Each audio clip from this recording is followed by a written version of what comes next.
The moment I saw her standing there, dressed like she belonged in a world I could never afford, I knew something was about to break inside me.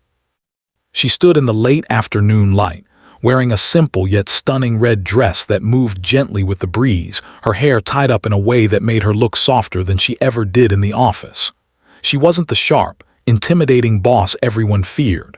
She looked human, fragile even. And as I held the garden hose in my hand, watering the flowers outside the company guest house, I realized she was about to leave for a date. Before we go further, if you believe in kindness, second chances, and unexpected love, take a moment to like, comment, share, and subscribe to Ripple of Kindness. Your support helps stories like this reach hearts that need them. I wasn't supposed to be there that evening. I was just the quiet employee who stayed late, the one who fixed small things no one noticed, broken chairs, jammed printers, dying plants. I lived a simple life, far away from the luxury she was used to. She was my boss, powerful, confident, unreachable. And yet in that moment she looked uncertain, like someone stepping into a life that didn't quite fit. She checked her reflection in her phone, adjusting her dress slightly, forcing a smile that didn't reach her eyes. That was when something in me pushed forward, something reckless and honest that I had buried for months. I told her she wasn't a French restaurant woman. The words came out wrong, harsher than I meant. But what I really wanted to say was that she didn't belong in cold, expensive places where people pretended to be happy. She didn't belong with someone who would only see her as a trophy. She belonged somewhere real, somewhere warm, somewhere she could breathe. She looked at me surprised, not angry, just confused. I felt my heart racing. I was crossing a line I could never come back from. She was my boss. I was nobody. But for the first time in my life, I didn't care about positions or titles. I only cared about the sadness I could see hidden behind her perfect appearance. I told her to stay. Not in a desperate way, not like I was begging, but like I was offering something simple, honest, something that didn't need expensive dresses or reservations. There was silence, the kind that stretches so long it feels like the world is holding its breath. She didn't leave immediately. Instead, she sat down on the garden bench nearby, slowly, carefully, like she was tired of pretending. That was the first time I saw the real her. She wasn't strong all the time. She wasn't always in control. She was someone who had built walls so high that even she couldn't see over them anymore. She told me, not with words but with her presence, that the date she was going to wasn't something she wanted. It was expected. Another business connection. Another evening of smiling through conversations that meant nothing.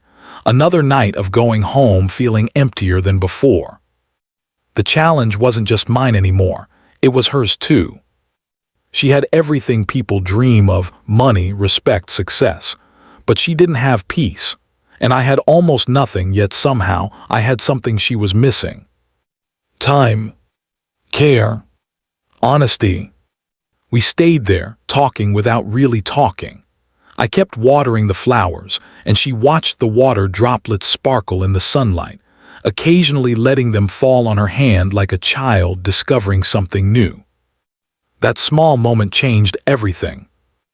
Days passed and something shifted between us, not in a dramatic, unrealistic way, but slowly, naturally. She started staying back sometimes, not as my boss, but as someone who needed a break. We talked more, not about work, about life, about regrets, about dreams we had both quietly buried. But it wasn't easy. People started noticing. Whispers spread. A boss spending time with someone like me didn't fit into the world we were in. I felt the pressure, the fear of losing my job, the fear of ruining her reputation. And she felt it too. There were days she pulled away, going back to her cold, professional self. Days when I thought I had imagined everything. Days when I told myself I should step back and remember my place. But then there were moments, small, quiet moments that kept pulling us back. Like the way she smiled more when she was around me. Or how she once admitted that for the first time in years, She didn't feel like she was performing.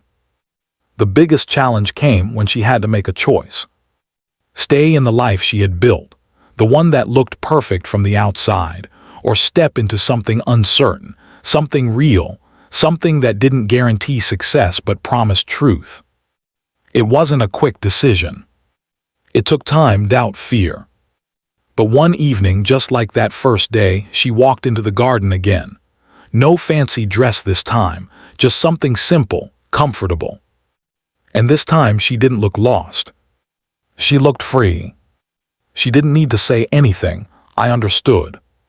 She wasn't choosing me over her life. She was choosing herself. And somehow, I was just a part of that journey. If this story is touching your heart, take a moment right now to like, comment, and share. Stories like this remind us that real connections still exist in a world full of appearances. Before we end, I have a special request. Comment below. Kindness changes everything if you believe small moments can change someone.